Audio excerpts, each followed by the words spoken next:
So it's been a while since I've posted or recorded anything. It's been a bit crazy at home. Last week Aletta was away, so the week before I had my chemo. I was supposed to have all my appointments that last week, but I've cancelled them. So I'll go see the doctor tomorrow. Very exciting. It's the last of the Red Devil and the other chemo. Then I have 1 week off. On the 7th of April, I have an echo. And then, and that's to check for that my heart is okay to be put onto Herceptin. I'll explain what Herceptin is now. And then I'm off for a week. Then I'll start on the 9th of April, the next course of chemo. That's the weekly one, the one that's not so strong. So this one has actually been quite a breeze. It's been quite easy to go through. Thank goodness I haven't had any more nausea. Well, I've had some nausea, but nothing that has stopped me from eating up out of our house and home. I have also had some fatigue days, particularly after this last chemo, not last week, the week before. I was particularly tired on like the Thursday, Friday, but much better by the Monday, Tuesday. I still had that spacey feeling, but other than that, all good. Went for bloods today because obviously I have to have bloods taken before I go for chemo, because they check my white blood count and they make sure that I'm all fit and healthy to have the chemo.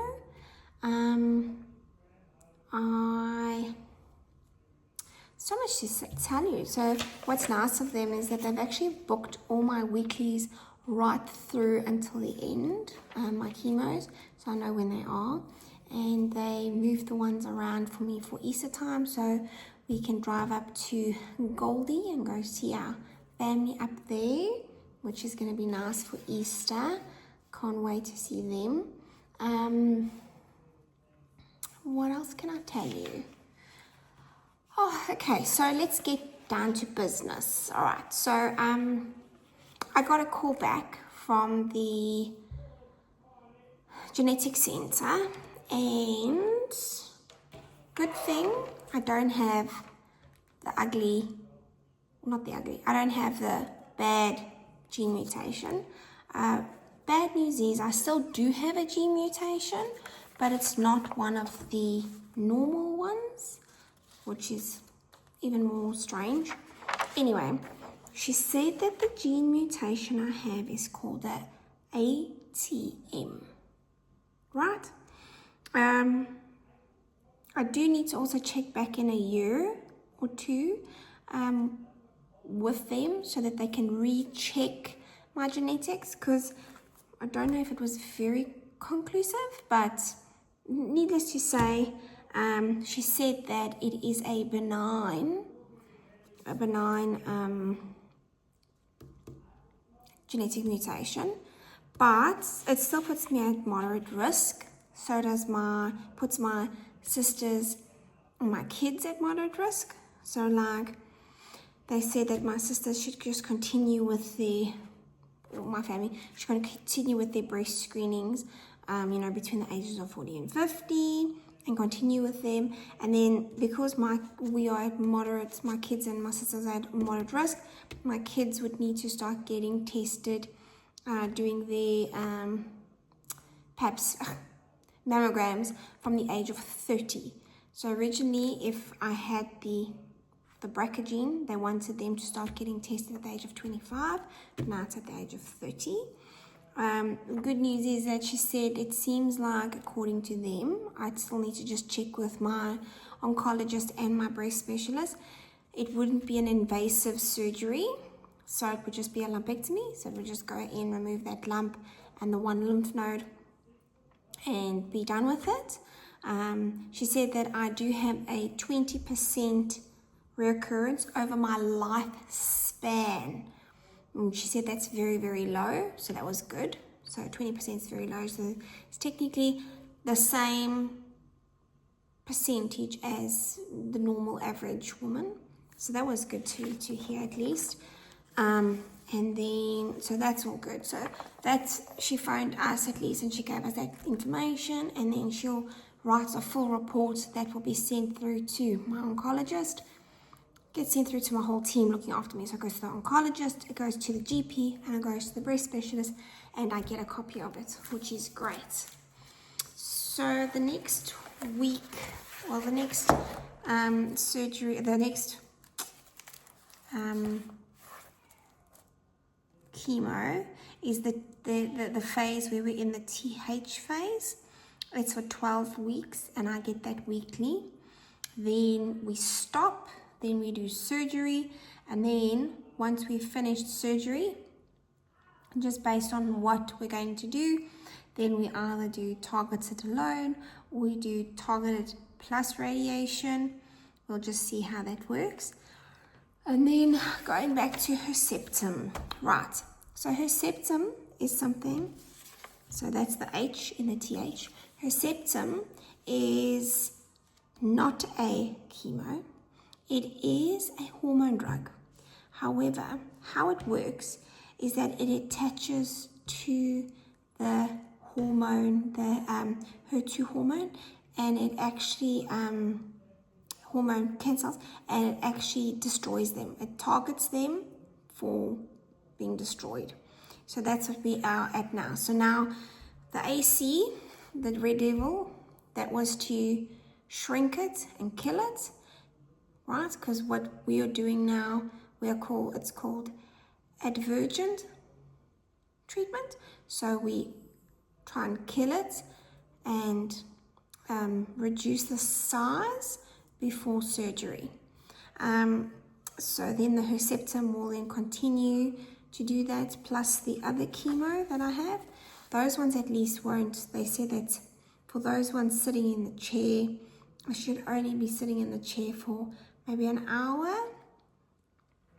And the Herceptin will be given at the same time as the other one, where currently I'm sitting in the chair close to sometimes 3-4 hours.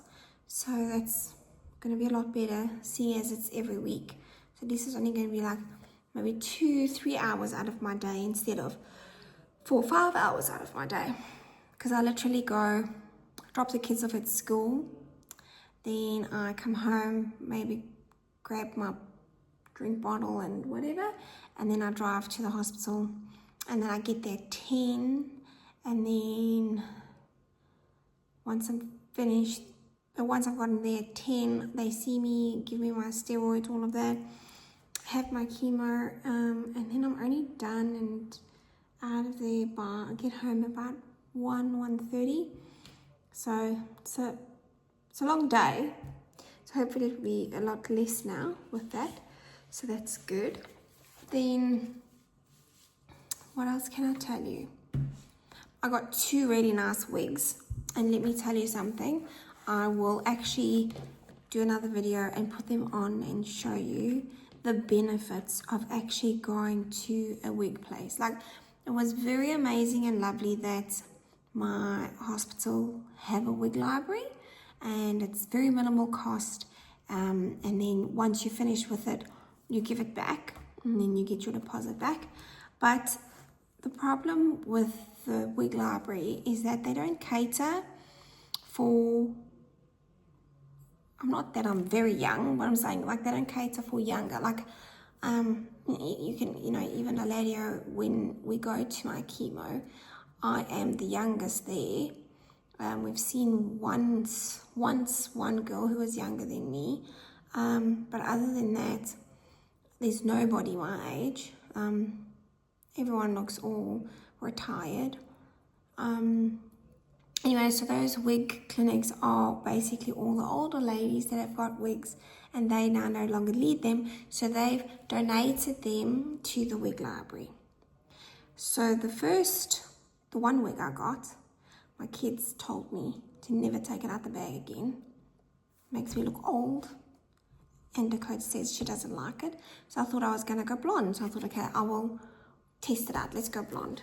Well, it's in the bag. I still have to take it back. But then I've got 2 other ones, a darker one. I wanted to go blonde. I wanted to do something crazy, but my kids and my husband said no. And then I've got like a brown ombre into a purple, which is really, really cool. I like that one. So I will show you those. And there's definitely a benefit in going to a proper wig fitter, wig specialist, I don't know what you call them.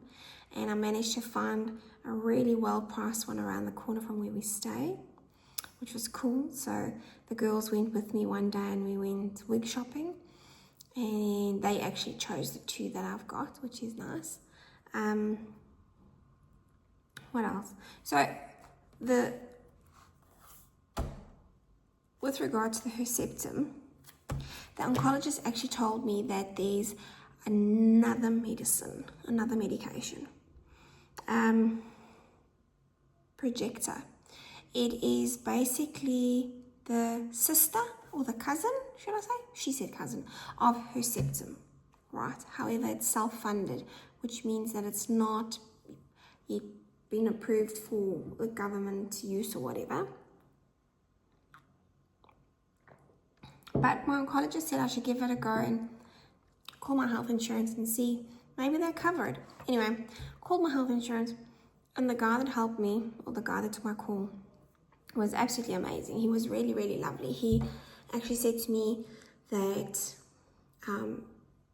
he can't find on their system, which means obviously that they don't fund it, which is a bit of a pity because it's quite a bit of cash. And then he actually said to me he needs to speak to his supervisor because he wants to try and help me out, because obviously they can see, breast, it's not nice to have cancer, So he got his supervisor on the line and he put me on hold. And about 10 minutes after, he came back and he said, listen, I can't find it, but it seems like it's been added to PBS. PBS is like prescription-based, I don't know, PBS, what it stands for. So they have added it. So what I will do now tomorrow is I'll actually be speaking to the oncologist and asking if that is the case. Because if that is the case, then at least we'll be saving quite a bit of money on that, because that's like $6,000 that we have to pay up front because it's self-funded. But the benefits are great. So she said to me she would rather use that money and spend it on the medication than using that money and using it on surgery, because obviously the surgery is funded here. And that medication basically is gonna be working in junction with the Herceptin. So they give it at the same time. And she said that the reason why she wants me to do that is that it's better because at least it adds on an extra 15% rate of not having, of getting rid of the cancer, or 15% extra on top of the outcome of being cancer-free with the 2 drugs together. So we are looking at that, because the way that she explained it is basically saying 15% means that it's quite a big jump to go from Herceptin with only 50% to both of them together at 65%. So that is something that we are considering. And then what we'll do is I'll just give you an update as to what's happening after I meet the oncologist tomorrow. I'm very excited that it's the last Red Devil, and we will then just take it from there and see what the surgeons say after the appointment and the genetic testing. So we'll get back onto that as soon as we can. Bye.